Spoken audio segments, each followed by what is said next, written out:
The stars above Erebus Station shimmered like shards of broken glass, scattered across the endless dark. The station floated alone near the Andromeda Rift, a scar of metal and memory left behind from a war no one wanted to remember. Its hull groaned softly as old engines fought to stay alive.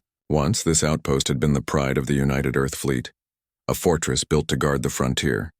Now it was a tired relic, its glory days long gone, kept running by a few stubborn souls who refused to abandon it. They were engineers, scientists, a handful of soldiers, and one man who moved silently through the empty corridors with a mop in hand and grease stains on his uniform. His name was Eli Ward, and he was the janitor. Eli was not the kind of man people noticed. He was quiet, gray-haired, with lines etched deep around his eyes and a limp in his left leg that made his steps uneven. He never spoke of his past, and no one asked. To the younger crew, he was simply the old guy who fixed broken filters, patched air leaks, and complained when someone spilled coolant in the maintenance bay. But beneath his calm routine, there was a heaviness in his gaze, like someone who had seen too much and carried ghosts no one else could see. The war with the Kreth Dominion had ended 20 years ago. Humanity had barely survived it. The Kreth were a race of bioengineered warriors led by a being called Queen Zythera, a towering creature of obsidian armor and intelligence so vast, it was said she could command a fleet with her mind alone. Her swarm had burned through half the Milky Way, turning oceans to vapor and cities to ash. Earth's counterstrike, using weapons of unthinkable power, had finally shattered her flagship over Titan's orbit. Everyone believed she had died there. Peace had followed, fragile and uneasy. Humanity rebuilt and the Kreth vanished into legend. But legends, Eli knew, had a habit of returning when you least expected them. It was a quiet shift that night. The station was running low on power, and most of the crew were asleep. Eli moved through the dim hallways with his usual slow rhythm, humming an old tune that no one remembered anymore. He passed the observation window and paused, glancing out into the rift.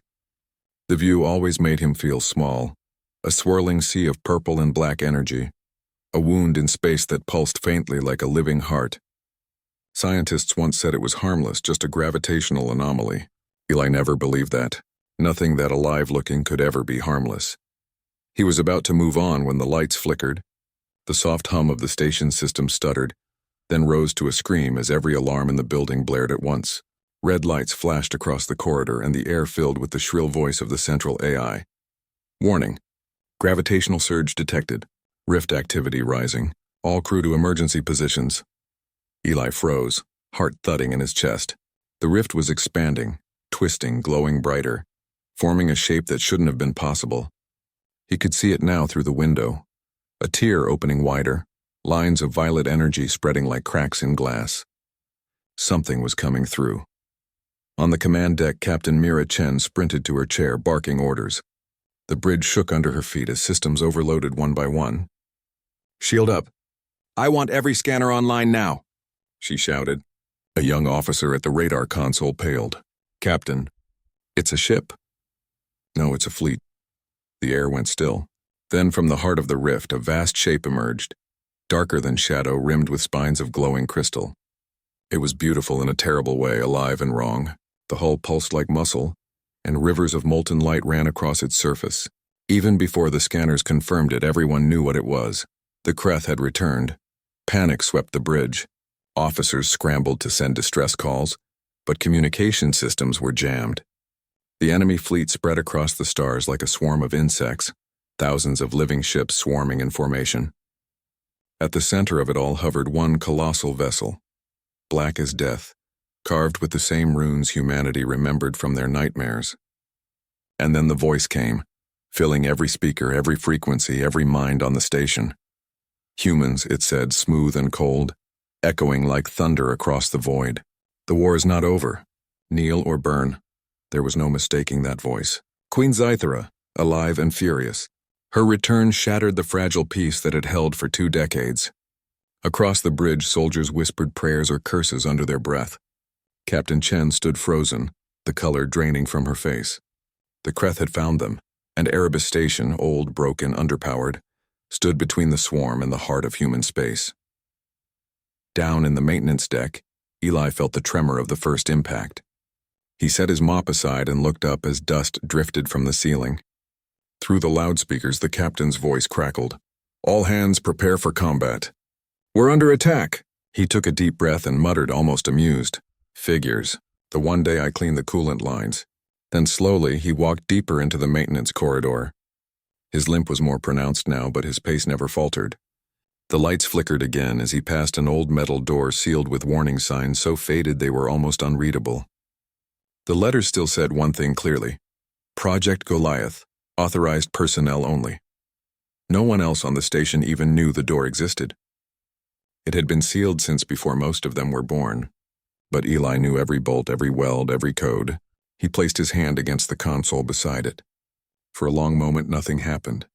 Then a faint blue light scanned his palm and the door hissed open with a groan. Dust and darkness poured out. Inside was a chamber large enough to hold a warship, filled with machines that hadn't breathed in decades. Eli stepped inside, the old air biting at his lungs.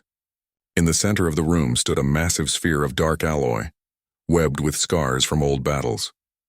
It was connected to the walls by thick conduits, silent now but still intact. Symbols glowed faintly along its surface, marks of human engineering and warnings that once carried the weight of entire nations. He placed a hand on the cool metal, and for a moment his reflection stared back at him. A tired man in a janitor's uniform, eyes haunted by memory. He smiled sadly. "Time to wake up, big guy." Far above on the bridge, the first wave of Kreth ships closed in. The station's defense cannons opened fire, spitting lines of light into the void. Some enemy ships fell, but for each one destroyed, 10 more took its place.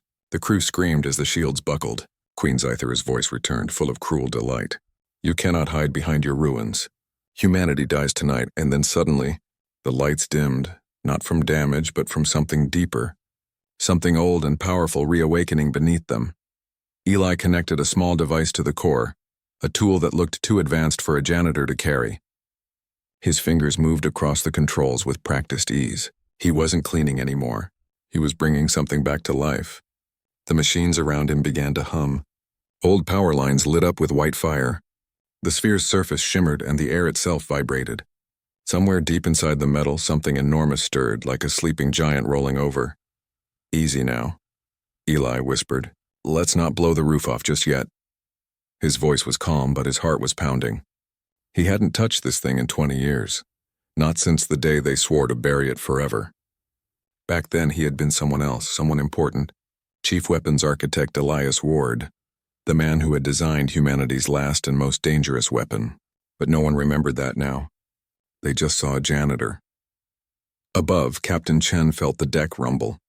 Her officers shouted in confusion, "Captain, there's a massive energy surge coming from the lower levels." She heard one of them say, "It's not enemy fire, it's coming from us."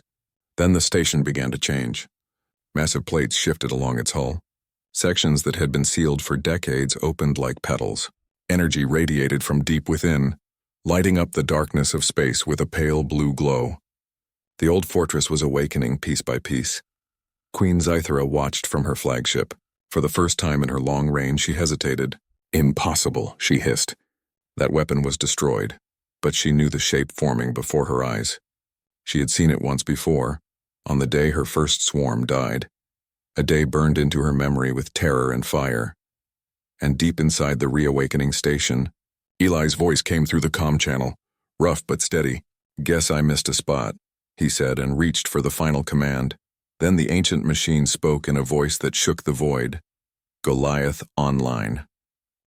The Kreth swarm came like a black storm from the rift, their ships spreading across the stars until the sky itself seemed to crawl with living metal.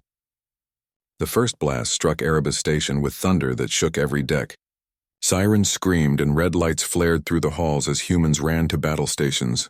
On the bridge, Captain Mira Chen's voice cracked through the noise as she shouted orders, her hands trembling as she tried to keep the ship together.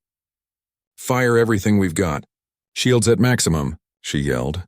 But the weapons were old and the shield generators sputtered like dying candles. The Kreth ships fired plasma bolts that tore through the outer rings of the station, and the deck groaned like it was in pain. Sparks rained from broken panels. People screamed as explosions tore open sections of the lower hull. Through the chaos, the Queen's voice came again. calm and sharp as a blade. "You cannot hide, humans. You are insects before the hive." Her words filled the comms, the screens, even the air itself. The crew froze for a heartbeat, feeling that ancient fear return, the same fear their ancestors had felt when her swarm had burned Earth's skies 2 decades ago. But deep below, in the forgotten halls where the lights were dim and dust floated like fog, Eli Ward moved quietly, his face calm, though the world above him was falling apart. He had left his mop behind. In one hand he carried a small device that flickered with blue light, and in the other an old wrench stained with oil. The station trembled around him as he walked toward a heavy sealed door that had not been opened since the war's final days. He could still hear the muffled cries of the crew through the intercoms, the chaos of people trying to hold back an unstoppable tide. He whispered softly to himself, "You always knew they'd come back, didn't you, old man?" The words echoed faintly in the empty corridor. The door before him bore the same faded warning sign he had seen so many times in dreams: Project Goliath. For years, no one had touched it. No one had even asked what it was. Everyone thought it was just a sealed cargo bay, but Eli knew better. He had sealed it himself 20 years ago, under orders to make sure no one ever woke it up again. The lock still recognized his presence. When he placed his hand on the scanner, a faint light passed across his palm, and the door gave a deep, low hiss. Dust blew out as the massive slabs of metal slowly parted, revealing a chamber that had not seen light in decades. Inside was a sight that could steal the breath from anyone who saw it. The room was enormous, stretching higher than any of the station's other decks. Thick cables hung from the ceiling like vines, and in the center stood a giant sphere made of dark metal, covered in old scars from some ancient battle. The air shimmered faintly around it as though the machine still dreamed in its sleep. Etched across its surface were glowing letters that read, UES Goliath, Mark I Planetary Defense Unit. It was humanity's greatest and most dangerous weapon, a machine so powerful that the Earth Council had sworn never to use it again. They had buried it under the ruins of Erebus and told the world it had been destroyed, but it had never been destroyed. Eli had hidden it, protected it, and waited for the day it would be needed again. That day had come. He walked to the control panel at the base of the sphere, brushing away layers of dust. The keys still fit his fingers like they remembered him. For years he had pretended to be a simple janitor, fixing pipes and mopping floors, but once he had been Chief Weapons Architect Elias Ward, the man who had built the machine that saved humanity and then swore never to build another. His face was tired now, but his eyes burned with the same steady fire they once had. "Wake up, old friend," he murmured, plugging in his maintenance key. The lights flickered. Somewhere deep inside the sphere something stirred. A low hum began to fill the room, soft at first, then rising into a deep vibration that shook the floor. The walls glowed faintly as ancient systems came back online one by one. Eli's reflection shimmered on the metal as he smiled. Time to get back to work. Up on the bridge, Captain Chen was shouting again, trying to steady her crew as another explosion rocked the station. The Kreth had breached the outer defense line and were closing in fast. "We can't hold them, Captain," a young officer cried. The captain clenched her fists, looking out the viewport at the endless swarm. "Then we make them bleed for every meter they take," she said fiercely. But before anyone could answer, the deck beneath them shook in a strange new rhythm, not from enemy fire but from something within the station itself. The screens flashed warnings. "Energy surge from lower decks," one technician yelled. Massive readings. "It's off the scale." Then the lights dimmed. The noise of battle seemed to fade for a moment, replaced by a deep mechanical heartbeat that echoed through the walls. On the sensors, something was happening. The entire station was shifting, changing. Massive panels along the outer hull began to move, sliding apart to reveal hidden weapon systems no one knew existed. Giant cannons unfolded from the station's surface like the arms of a sleeping giant, waking from its long rest. The old fortress began to glow from within, its dull metal skin turning bright with flowing energy. Power lines that had been dead for decades flared to life, bathing the void in blue-white light. On her throne aboard the flagship, Queen Zithera watched the transformation through her vast red eyes. Her claws tightened around the edges of her control throne. "No," she whispered. "That weapon was destroyed." Her voice, usually calm, trembled with the memory of the one human weapon that had once stopped her swarm. But it was too late to retreat. The transformation continued. Erebus Station was no longer a simple outpost. It was turning into something much larger, something alive with power. Eli's voice broke through the static on every open frequency, low and steady, his tone almost casual. "Guess I missed a spot," he said, and his old hands danced across the console as he entered the final command code. Sparks jumped from the panel. The hum grew into a roar, and the air around the sphere shimmered brighter until it blazed like a small sun. Across the ship's systems, the words appeared on every screen in bold white letters. Goliath Online. A shockwave of energy rippled outward from the core, flooding through the station. On the bridge, the crew stared at their monitors in disbelief. The weapon systems that had been dormant for 2 decades were active, fully armed and targeting the swarm. The station itself had become a colossal battle machine. Goliath reborn. The alien fleet, once so confident, hesitated as the sky lit up. The Queen's mental command rippled through her hive, urging them to attack. But fear had already crept into the swarm. For the first time since her return, she felt something she had not known for centuries. Uncertainty. Down in the glowing chamber, Eli stood before the massive core, the light washing over his face. His heart thudded in his chest, but his voice was calm as he said softly, "Let's show her what humanity learned since the last time she came calling." The machine's response was a deep rumble, as if it understood him. Energy flowed through the walls, through the floors, into the weapons, and out into the stars.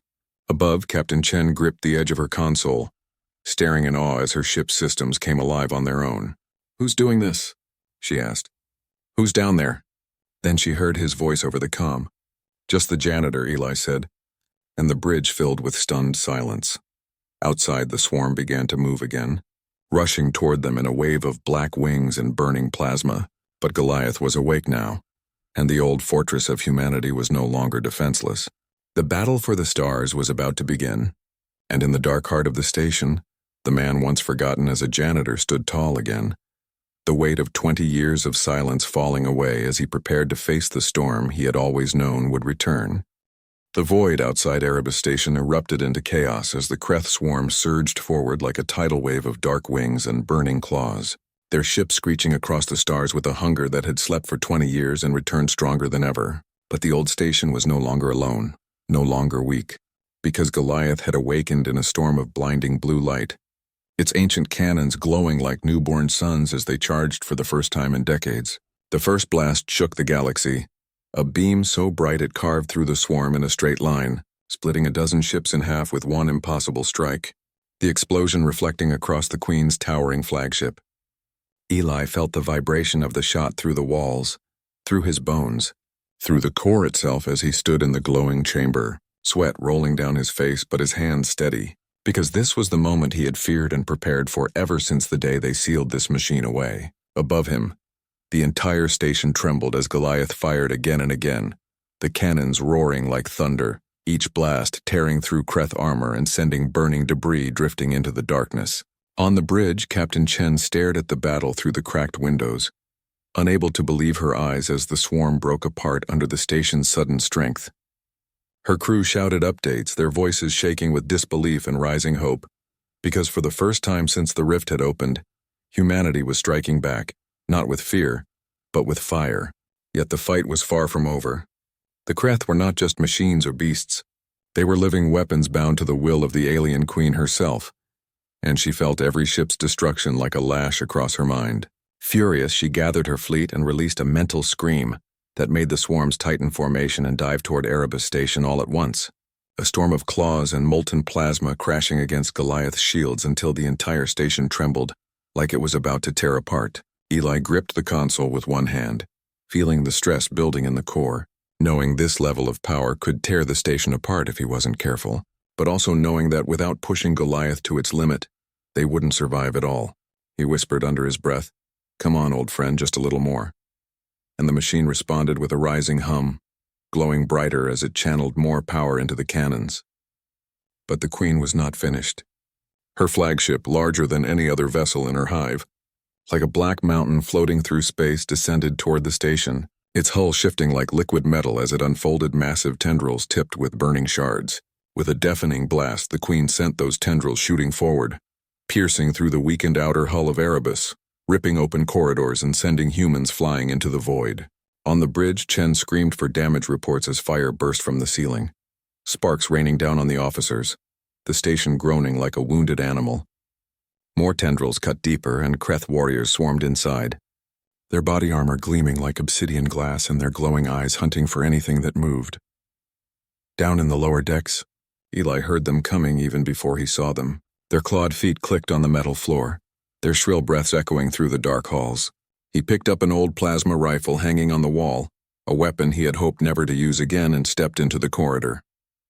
The first Kreth warrior leapt at him, its body twisting like a blade, but Eli dodged to the side with surprising speed, slamming the butt of the rifle into its head. Another one came from behind, and he turned, firing a burst of blue plasma that tore a hole straight through its chest. More followed, crawling on the walls, hissing as they approached the core chamber. "Not today," Eli muttered, firing again and again, his hands moving with the memory of a younger man, a soldier and engineer who once stood on the front lines of the war. Bodies fell, sparks flew, and smoke burned his eyes, but he held the line, protecting the core with every breath he had left. Then the air trembled as something far larger approached. The wall behind him split open, metal twisting like torn paper, and Queen Zithara herself stepped through, tall as a machine, her armor glistening like polished night. Her eyes burned with cold fire, and her voice was a low whisper that filled the room like poison. "So it is you," she said, her words scraping through his mind. "The human who built the weapon that killed my first swarm." Eli stepped back, gripping the plasma rifle tighter, but he stood his ground. "Yeah," he said, breathing hard. "And this time I'm here to finish the job." The Queen moved with terrifying speed, her claws slicing through the air. Eli barely dodged, rolling across the floor, firing as he slid. The shots sparked harmlessly off her armor. She laughed, a sound like breaking metal. "You cannot win alone." Eli coughed, blood on his lip, and answered, "Who said I'm alone?" With his free hand, he slammed a device onto the fusion core, a manual overload trigger he swore he'd never use. The core began to glow brighter, pulsing like a heart ready to burst. Zithira's eyes widened for the first time in centuries. "You would destroy yourself to stop me?" Eli pushed himself to his feet, breathing heavily. "If that's what it takes to save them, then yes." She lunged again, but the core erupted in a blinding surge of white-blue light that swallowed the room, swallowed the Queen, swallowed everything. The explosion tore through the entire station in an expanding wave of pure energy, ripping the Queen's flagship apart and shattering the swarm. Light filled the void, brighter than any star, and then slowly faded into silence. Hours later, rescue ships arrived to find nothing but drifting wreckage where Erebus Station had been.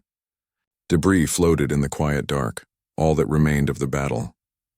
But then a life pod blinked on their scanners, a small signal among the ruins. Inside, battered and unconscious but alive, was Eli Ward. When he finally woke days later aboard a medical ship, Captain Chen was there waiting. Her face was tired, stained with grief and pride. Eli blinked up at her and whispered the first thing that came to his mind. "Is the station clean?" She laughed through tears, shaking her head. "You saved us all," she said softly. "Again." Eli closed his eyes, letting the weight of years rest at last. He had been a soldier, a weapon builder, a janitor, and finally the man who stood between humanity and extinction. But he didn't think of himself as a hero.